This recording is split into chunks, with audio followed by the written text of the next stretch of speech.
Hello friends, कसे आहात तुम्ही सगळे? मी निकिता पुन्हा एकदा तुम्हा सर्वांचं आपल्या या चॅनलमध्ये खूप खूप मनापासून स्वागत करते. सध्या हा माझा थर्ड ट्रायमेस्टर चालू आहे आणि आता मी तुमच्यासोबत माझा सेकंड ट्रायमेस्टरचा एक्सपिरियन्स शेअर करणार आहे. बऱ्याच अशा गोष्टी मला तुमच्यासोबत शेअर करायच्या आहेत. इथे माझ्या समोर माझे सेकंड ट्रायमेस्टरचे अल्ट्रासाऊंड कोणकोणते झालेत याची इन्फॉर्मेशन आहे. मी हॉस्पिटलचा हा पेज घेऊनच बसली आहे आणि प्लस तुम्हाला मी सांगणार आहे की मी सेकंड ट्रायमेस्टरमध्ये कोणकोणता म्हणजे असं काय असा डाएट घेतला होता. फर्स्ट ट्रायमेस्टर नंतर सेकंड ट्रायमेस्टरमध्ये जेव्हा मी एंटर झाले तेव्हा मी डाएटमध्ये काय चेंजेस केले माझ्या, कारण की मला ते करावे लागले. तर मी डाएटमध्ये कोणते असे वेगळे चेंजेस केलेत तर हेही तुम्हाला मी आजच्या व्हिडिओमध्ये सांगेल. प्लस मी सेकंड ट्रायमेस्टरमध्ये काय काय नवीन वस्तू खरेदी केल्या ज्या बाळासाठी उपयोगी होत्या. ते सुद्धा मी तुम्हाला सांगणार आहे. त्यानंतर सिम्पटम्स वगैरे काय काय होते आणि एक्सरसाइज मी काय काय केली, तर हे सुद्धा मी तुमच्यासोबत सगळं काही शेअर करणार आहे.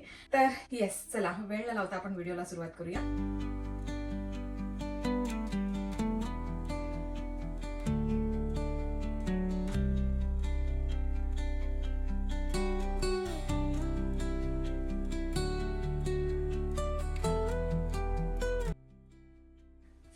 सर्वात आधी आपण बघूया की माझे अल्ट्रासाऊंड कोणकोणते झाले सेकंड ट्रायमेस्टरमध्ये.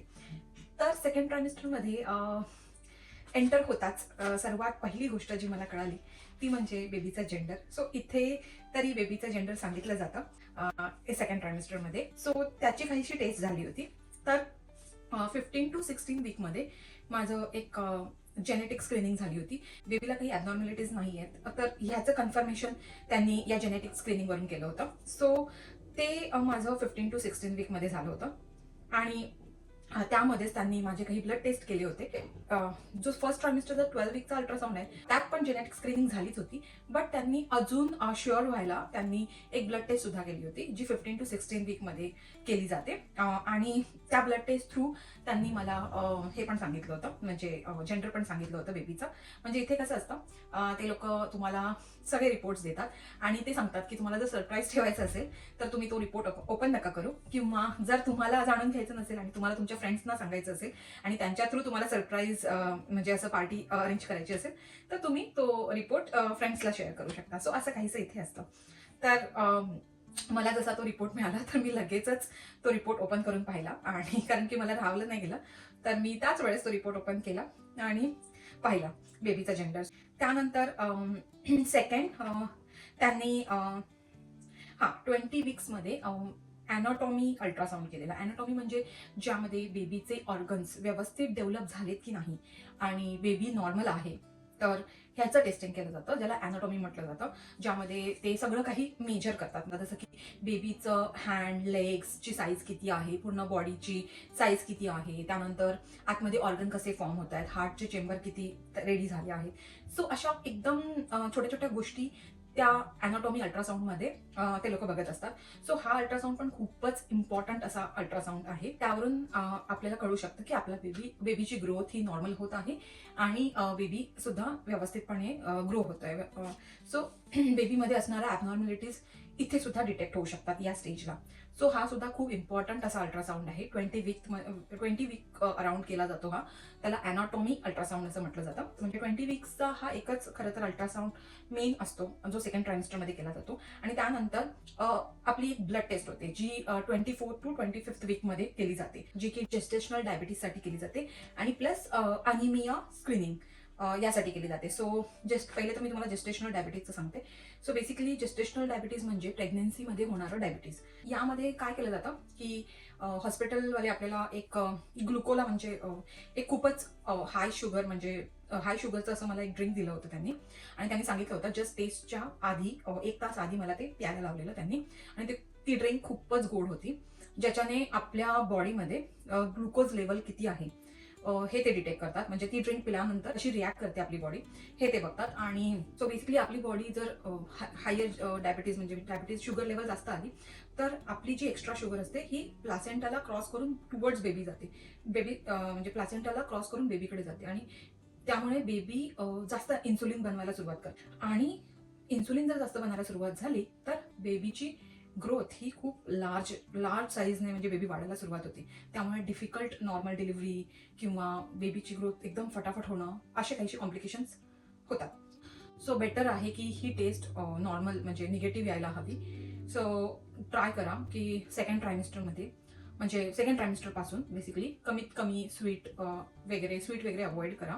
आणि प्लस ही जी टेस्ट आहे ही म्हणजे जेवढं तुम्ही कंट्रोल ठेवणार डायबिटीजला सो तेवढं बेटर आहे.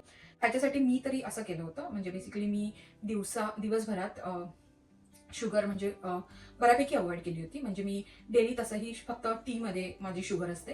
सो त्यामध्ये सुद्धा मी रिप्लेस केलेलं त्याला जॅगरीने. बट जॅगरीने सुद्धा एवढा काही फरक नाही पडत. म्हणजे शुगर आणि जॅगरी खरं बघायला गेलं तर एकच आहे. बट मी तसा चेंज केला होता त्यातल्या त्यात. आणि मी बाहेरचं खूप अवॉइड करायची, जसं केक वगैरे खाणं त्यावेळेस खूपच म्हणजे मी अवॉइड केलं. आणि माझी टेस्ट ही रेंजच्या आतमध्ये आली होती.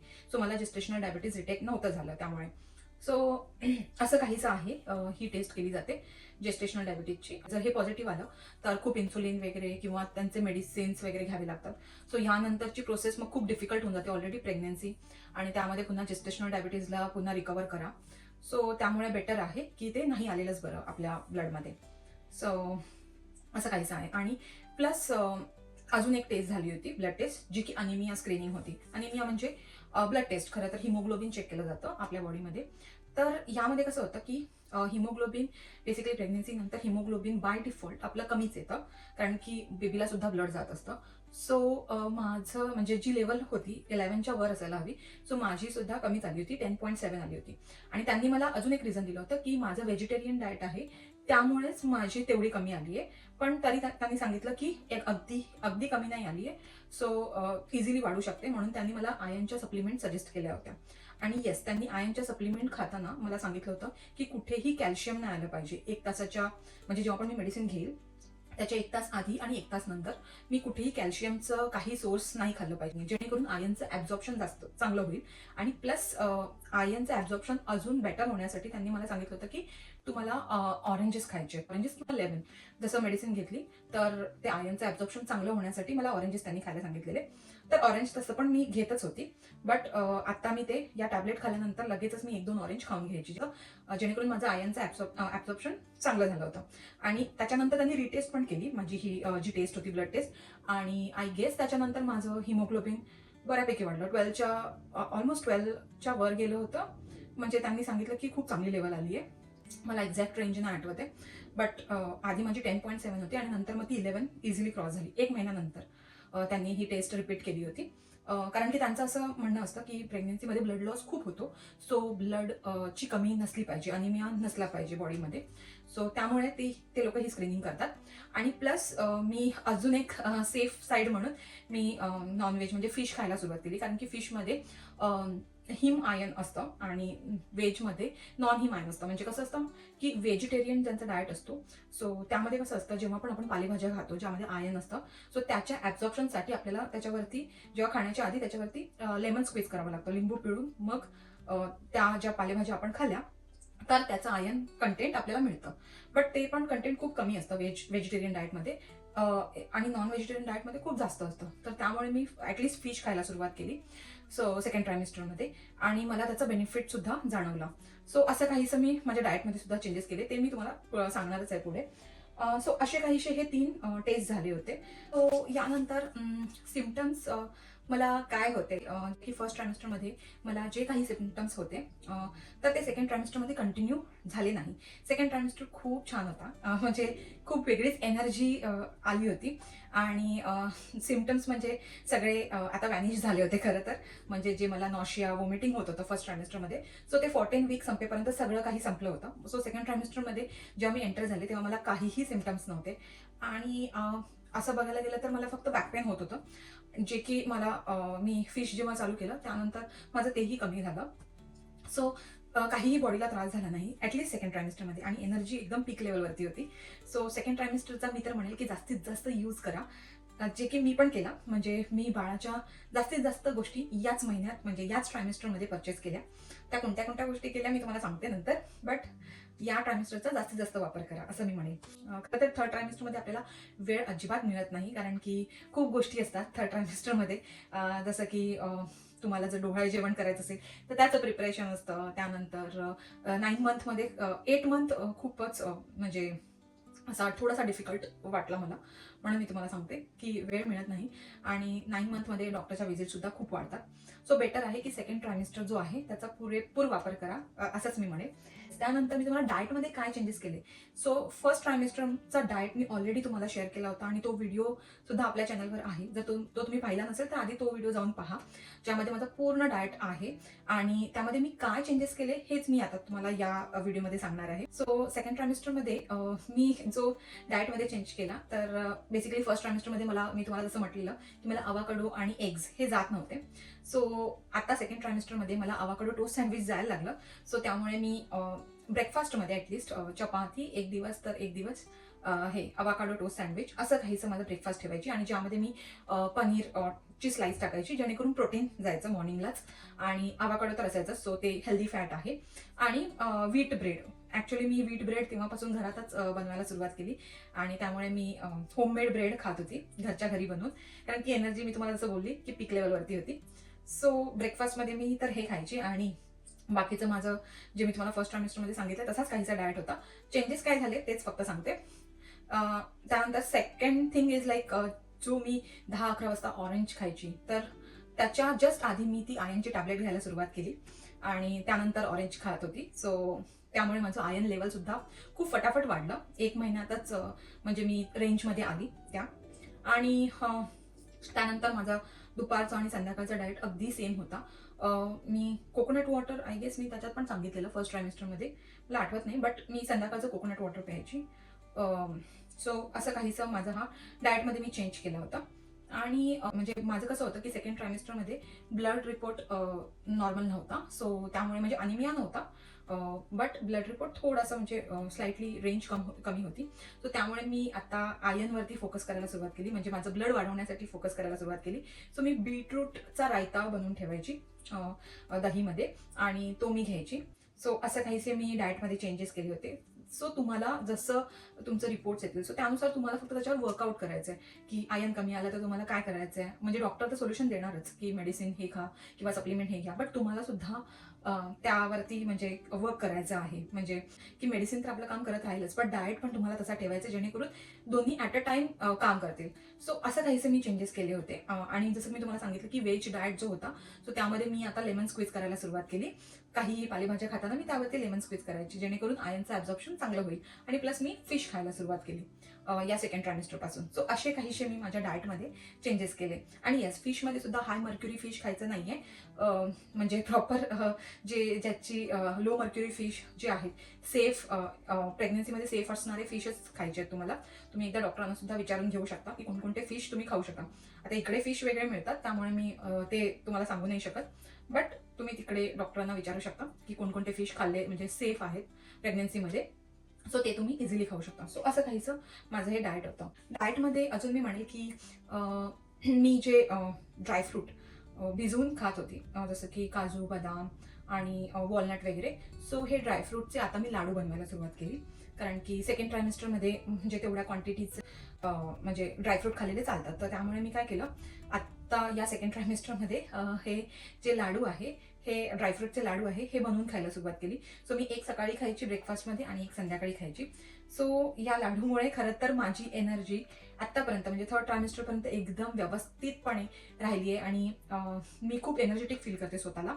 मला कुठेही थकवा जाणवला नाही. कितीतरी वेळा मला डॉक्टरांनी विचारलं की तुला थकायला होत असणार आता आणि आता तुझी बॉडी थोडीशी म्हणजे ब्रिदिंगमध्ये तुम्हाला डिफिकल्टी येत असेल वगैरे, बट मला कसलाही त्रास झाला नाही. टचवूड मला नाही झालं, कारण की ते लाडू जेव्हापासून खायला सुरुवात केली तर तेव्हापासूनच माझ्यामध्ये एक वेगळी एनर्जी आली. म्हणजे आणि सेकंड ट्रायमिस्टर खरं तर एनर्जेटिकच असतो, बट त्या लाडूचा इफेक्ट मी अजूनसुद्धा माझ्यामध्ये बघते आणि मला असं वाटतं की त्याची रेसिपी मी तुमच्यासोबत शेअर करावी. सो त्याचा व्हिडिओ मी नक्कीच तुमच्यासमोर घेऊन येईल, ज्या लाडूमुळे मला हेल्प झाली या ओव्हरऑल प्रेग्नन्सीमध्ये माझी एनर्जी तशीच्या तशी राहण्यासाठी. सो त्याची रेसिपी नक्कीच मी अपलोड करेल आपल्या चॅनलवरती. सो तो सुद्धा व्हिडिओ लवकरच येईल. तर असा काहीसा हा माझा डाएट होता. आणि येस, एक्सरसाइजमध्ये मी काय चेंजेस केले होते. फर्स्ट ट्रायमिस्टरमध्ये मी तुम्हाला सांगितलं की मी वॉकच केला होता, बट आता सेकंड ट्रायमिस्टर जसं चालू झालं तसं मी प्रिनॅटल योगा करायला सुरुवात केली आणि प्लस माझा जो 1 तासाचा वॉक होता तो तर मी कंटिन्यूच केला. बट त्यासोबत मी प्रेनाटल योगा करायला सुरुवात केली. तर प्रेनाटल योगामध्ये मी कोणता योगा फॉलो केला होता तर त्याची लिंक मी डिस्क्रिप्शनमध्ये देईल. तर ते व्हिडिओज तुम्ही बघू शकता. मी असं काही स्वतःचं काही केलं नव्हतं की स्वतः प्रेनाटल योगा असं काही मला माहीत नव्हतं. जे काही मला यूट्यूबवर चांगले चांगले योगा मिळाले सो ते मी करून पाहिले आणि त्यापैकी जे मी फॉलो केले ते मी तुम्हाला तुमच्यासोबत शेअर करते. सो त्याची लिंक तुम्हाला डिस्क्रिप्शनमध्ये मिळेल. सो तिथे जाऊन तुम्ही बघू शकता की मी कोणता योगा फॉलो केलेला. त्यानंतर मी काय काय खरेदी केलं. सो जसं की मी तुम्हाला सांगितलं की मी या सेकंड ट्रायमिस्टरचा पुरेपूर वापर केला आहे आणि मी बाळाच्या सगळ्या मोठमोठ्या गोष्टी मी याच महिन्यात खरेदी केल्या आणि त्याचं मला बेनिफिट जाणवलं. म्हणजे मला थर्ड ट्रायमिस्टरमध्ये मला असं वाटलं की थँक गॉड मी बेबीची शॉपिंग खूप आधी केली. म्हणजे मी खूप रिलॅक्स झाले थर्ड ट्रायमिस्टरमध्ये. कारण की सेकंड ट्रायमिस्टरमध्ये मी सगळ्या गोष्टी संपवल्या होत्या. म्हणजे ऑलमोस्ट म्हणजे असं बोलता येईल की 70 to 80% शॉपिंग मी त्या सेकंड ट्रायमिस्टरमध्येच केली. सो सर्वात आधी तर मी इंडियावरून काय काय मागवायचं आहे हे मी सगळं शॉपिंग केली आणि घरी एक एक गोष्टी मागवल्या. मम्मी पप्पा इथे येण्याच्या आधी मी सगळ्या गोष्टी तिथे ऑर्डर केल्या होत्या. त्यामुळेच त्या सगळ्या गोष्टी व्यवस्थित प्रकारे इथपर्यंत पोहोचल्या आहेत. येस, तो व्हिडिओ लवकरच येईल तुमच्यासमोर. त्या वस्तू कोणकोणत्या मी घेतल्या आहेत तर ते सुद्धा व्हिडिओ मी तुमच्यासोबत शेअर करणारच आहे. तर ती खरेदी केली मी. म्हणजे इंडियावरून बाळाचे कपडे पासून सगळंच. म्हणजे मला इथे जे काही लागणार होतं इंडियावरून तर ते मी सेकंड ट्रायमिस्टरमध्ये खरेदी केलं. त्यानंतर बाळाची क्रीब म्हणजे बाळाला झोपण्यासाठी बेड हा मी खरेदी केला. ही सर्वात मोठी गोष्ट. सेकंड मोठी गोष्ट म्हणजे बाळाचं स्ट्रोलर. म्हणजे इथे तर खूप इम्पॉर्टंट आहे ते. बट इंडियामध्ये आता मला माहित नाही की किती युजफुल आहे. बट इथे कार सीट आणि बेबीचं स्ट्रोलर जे आहे तर ते लागतंच. तर त्यामुळे ती एक मोठी गोष्ट मी इथे खरेदी केली सेकंड ट्रायमिस्टरमध्ये. त्यानंतर third is like diaper changing table आणि त्याच्यासोबत बेबीचं डायपर पेल मीन्स डायपर जिनी किंवा डायपर पेल म्हणजे ज्या बेबीचं डायपर थ्रो करण्यासाठी एक डस्टबिन वेगळं. सो ते मी इथे परचेस केलं. आणि डायपर चेंजिंग टेबल मीन्स ज्यामध्ये मी झोपून बेबीचं डायपर चेंज करू शकतो. कारण की कसं असतं की बेडवर जर आपण करायला गेलो तर आपण जस्ट डिलिव्हरी झालेली असते आणि त्यामुळे आपल्याला एकदम वागता येत नाही. सो त्यामुळे बेटर आहे की एका पर्टिक्युलर हाईटचं टेबल ॲटलिस्ट चेंजिंग टेबल म्हणजे मला तरी ते असं युजफुल वाटतंय आत्ताच्या या टाईमला. सो आता तरी मी सगळ्या गोष्टी एकदा यूज करायला सुरुवात केली तर मला कळेलच की कोणत्या गोष्टी खरंच युजफुल आहेत आणि कोणत्या गोष्टी नाही युजफुल आहेत. तर ते सुद्धा मी शेअर करेलच तुमच्यासोबत. बट तशी काहीशी ही तिसरी गोष्ट मी घेतली.